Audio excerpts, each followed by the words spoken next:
Right, so if Israel thought its nightmare in the Red Sea at the hands of the Houthis blockading their shipping, not to mention, of course, those rockets still being fired at Ben Gurion airport, shutting down their airspace, then it seems they've got another thing coming, as Eritrea on the African coast have pivoted their alliances away from the West and their colonial project in the Middle East as well, and towards Russia, China and Iran, which, as you might imagine, has got the US tearing their hair out at the same time as well.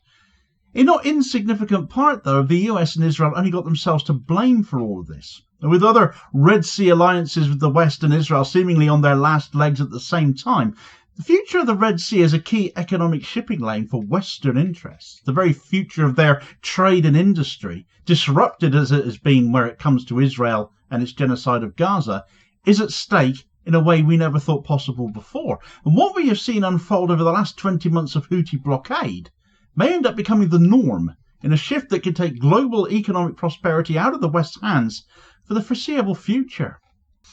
Right, so the Red Sea, considered one of the most vital thoroughfares for international shipping as it is, the Suez Canal, the Suez Crisis and all of that business, well, it's been a no-go zone for Israeli shipping for some time now, as we should all be aware of, as a result of their genocide of Gaza, self-inflicted on them as it has been, that blockade thanks to the Houthis of Yemen. But it might be about to get so much worse, and for more than just Israel. And what the Houthis might have begun out of protest and in solidarity with Gaza might soon become normalcy, as their influence and that of the West as well appears to be waning quite rapidly across the Red Sea area, with consequences that could affect global trade and security. To get an idea of what's going on first, here's an image of East Africa. These are the nations we're going to be talking about here for a minute. You've got Eritrea, the one I've already mentioned at the top there, cutting Ethiopia off from the coast, Djibouti just south of that, the contested territory of Somaliland, and then Somalia moving down the coast from there. And then to the west of Eritrea and Ethiopia, you've got Sudan, and of course north of Sudan lies Egypt, not shown on that map. These are the states we're going to be looking at. Between them, that is the entire African coastline of the Red Sea we're talking about here. At the centre of this growing crisis for Israel, though, is Eritrea, whose shifting alliances over the last several years are now driving this change. To understand Eritrea's current positioning, you need to take a little bit of a look back at some of its history. Eritrea fought a grueling 30-year war for independence from Ethiopia, finally achieving statehood in 1993, cutting Ethiopia off from the coast as it did so. And the new nation's hard-won independence was a bit of a moment of triumph for them, of course it was. But it also ended up being the beginning of a long period of marginalisation by other nations as well. Because despite having this prime real estate on the Red Sea coast as it does, Eritrea struggled to form alliances that its neighbours enjoyed. The US was, of course, the main one they'd have loved a good relationship with at this point, but the US had little interest in them. Washington already had solid relations and footholds in other Red Sea coastal states like Egypt and Saudi Arabia and Djibouti, and even Yemen at the time as well. Eritrea was just one more Red Sea coastal state that had nothing new to offer them. So what followed was a chronic sidelining of Eritrea. The US quickly gravitated towards Ethiopia as its regional partner of choice in East Africa. Despite Ethiopia's lack of coastal access, they had other things to offer. Ethiopia very much remaining Eritrea's rival in this. At the same time, though, you've got to bear that in mind. Relations between Washington and the Eritrean capital Asmara soured further into the 2000s, especially after Eritrea was accused of supporting extremist groups in Somalia, such as the Al-Qaeda affiliates Al-Shabaab. In 2009, the United States ended up backing UN sanctions against Eritrea over those allegations, which just deepened Asmara's isolation further. And the sanctions, of course, included arms embargoes and asset freezes and travel bans, all the sort of things that sanctions include, cutting off Eritrea from international financial institutions and military cooperation as well. All of these measures were only lifted in 2018, so 9 years they were in place. Far too late to repair the damage done. That's 9 years of US sanctions, 15 years since Eritrea formed at that point, and the US had done nothing but actually kick them in the teeth. But Eritrea had not sat idle for all of that time. In the vacuum that had been created by the Western disengagement, the US spurning them, Asmara began courting relationships with alternatives. For a time, Eritrea explored ties with Israel, allowing the establishment of a low-profile Israeli intelligence base on its soil. This cooperation was part of a broader alignment with Saudi Arabia and the United Arab Emirates at that point. Especially this was the period in time where they were launching their joint war against the Houthis in Yemen. Eritrea granted Saudi and UAE coalition forces access to its ports and territory, positioning itself against Iran and their Houthi allies. However, this cooperation was always transactional, convenient for the time. And once Eritrea had served their purpose, they were dropped.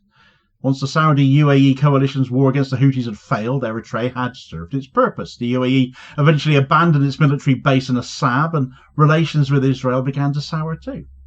By 2020, Eritrea was refusing to accept the Israeli ambassador assigned to Asmara. No official reason for that has ever actually been given. But tensions escalated further the following year when Israel violated Eritrean waters by striking an Iranian cargo ship there. And not long after that, the Israeli embassy in Eritrea was shut down completely. So Eritrea has been spurned, has been used, looking pretty friendless at this point, isn't it? Well, into this void have stepped China, Iran and Russia.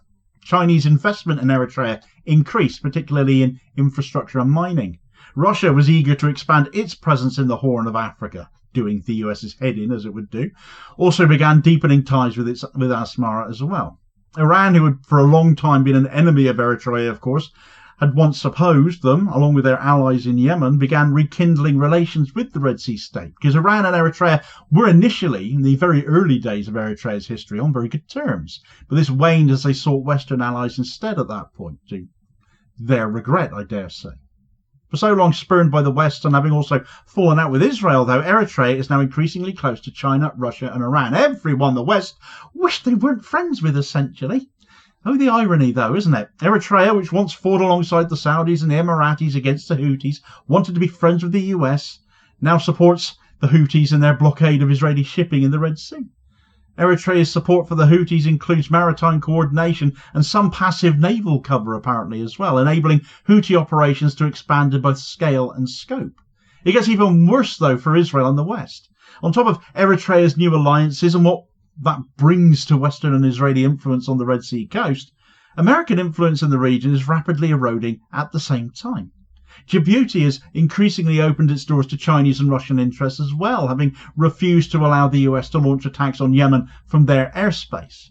The erosion of American leverage in Djibouti has pushed Washington into a more and more desperate position. You might recall from a video from a few months ago that I put out where the US was offering formal recognition of Somaliland in an attempt to not only maintain a foothold in the Horn of Africa, but also as a potential home for the population of Gaza as Israel fixates on the Trump plan for total displacement. Sudan was another erstwhile partner of the West. They're currently embroiled in 3 years of civil war with UAE-backed military insurgents, the RSF. They have also been tilting decisively towards Russia and Chinese influence, which would be another chunk of Red Sea coastline no longer fixed on Western and Israeli ties.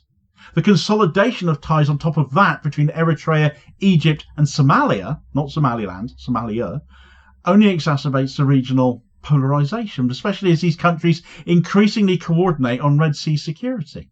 That is, with the exception of the disputed Somaliland coast, the whole of the East African coastline of the Red Sea turning away from the West to an extent. Egypt, still a bit like that, isn't it? But they're working with Eritrea, they're forming bonds with Sudan as well. So that influence in East Africa is there on their part as well. Egypt and Sudan's influence together with Eritrea is bad news for Ethiopia too, who are still rather US linked. They're landlocked and isolated from the Red Sea access. They might still be favoured by the Western powers, but their relations with their immediate neighbours are not good ones. Ethiopia's lack of a coastline, relying on a deal with Somaliland for any sea access, is not a great position to be in. Predictably, as Eritrea moves out of the Western orbit, though, it's come under renewed attack in the Western media, because of course it has. Houthis have reinforced the bad blood between Eritrea and Israel by labelling Eritrea as an Iranian proxy now, because of course they have. A sure sign they don't get on, and reinforcing the relations Eritrea now enjoys with Iran, whilst also painting a picture of strategic menace to Israel. But it does conveniently omit all of those years of Western marginalisation and betrayal that has led Eritrea to form the alliances it now has. More recently, Eritrea detained Azerbaijani vessels in their waters in what analysts believe is a show of loyalty to Iran and against Israel again, with whom Azerbaijan does have close ties. It is, of course, where Israel's oil comes from, via Turkey. Eritrea has never had any direct issues with Azerbaijan at all, so this move tells us quite a lot about where their loyalties now currently lie. But for Israel, the Red Sea is increasingly turning from a trade asset currently denied to them by the Houthis into an ever greater corridor of threats. It's becoming a complete gauntlet run for them. Once they were able to monitor Iranian naval activity and smuggling routes through cooperative ties with the likes of Eritrea and the United Arab Emirates, Israel now finds itself hemmed in instead. The Houthis, already emboldened by now increasing regional support and all of their successes, of course, in the Red Sea and in Israel, are continue to launch numerous drone and missile attacks on Israel. With Eritrea now tacitly backing their Red Sea blockade efforts, Israel faces a much more hostile northern Red Sea area. And the tragedy of this scenario lies in its preventability. Eritrea, though it is an extremely authoritarian and oppressive state, it would be very remiss of me to not mention that. Engagement with other states in a meaningful way could have made a huge difference to that, though. Equally, had the United States offered genuine partnership rather than punitive measures, had Israel or Saudi Arabia or the UAE treated Eritrea as a sovereign equal rather than a convenient disposable outpost, the situation again could be very different. Instead, today it is with quiet acknowledgement that the decision to isolate Eritrea, use them and abuse them, was a strategic error. The United States and Israel now face an increasingly hostile Red Sea dominated by forces they once controlled, who are now making alliances with the last people on earth they want them to be, China, Russia and Iran. Through military escalation, economic pressure or diplomatic isolation are all likely to backfire. They sure as hell didn't help with the Houthis, and they would no doubt help their newfound allies in such a scenario now. Eritrea is not an anomaly, but a symptom of a larger ailment, that being the West's inability to adapt to a world they have less influence in, as the rise of Asian states, the rise of BRICS, and where sovereignty and self-determination cannot be overridden by sanctions and scorn. The Red Sea is closing in on them more and more. It's becoming an ever narrower set of waters. More and more as a result of all of their actions in the past, it seems, is all starting to catch up with them. The Red Sea crisis, as it is growing more and more to be, should be a cautionary tale about the dangers of arrogance, the cost of neglect, and the long memories of those who have been wronged. Eritrea's pivot towards Iran, Russia and China represents not only a major political realignment, but a complete rebuke of decades of Western policy failures. Nations do not forget how they are treated. The West can choose to ignore that, or it can finally start learning from it. But time is running out for them, and the waters of the Red Sea are rising up against them. As for the Houthis themselves, well, they've gone from aerial blockades of Ben Gurion airport to sea blockades of Haifa now. No longer content with just blocking shipping in the Red Sea, they're trying to block it in the Mediterranean now too. Israel is in a whole lot of bother at their hands. Check out this video recommendation here as your suggested next watch to find out all about that one. Please do also hit like, share and subscribe if you haven't done so already, so as to ensure you don't miss out on all new daily content, as well as spreading the word and helping to support the channel at the very same time, which is very much appreciated. Holding power to account for ordinary working class people, and I'll hopefully catch you on the next video. Cheers folks.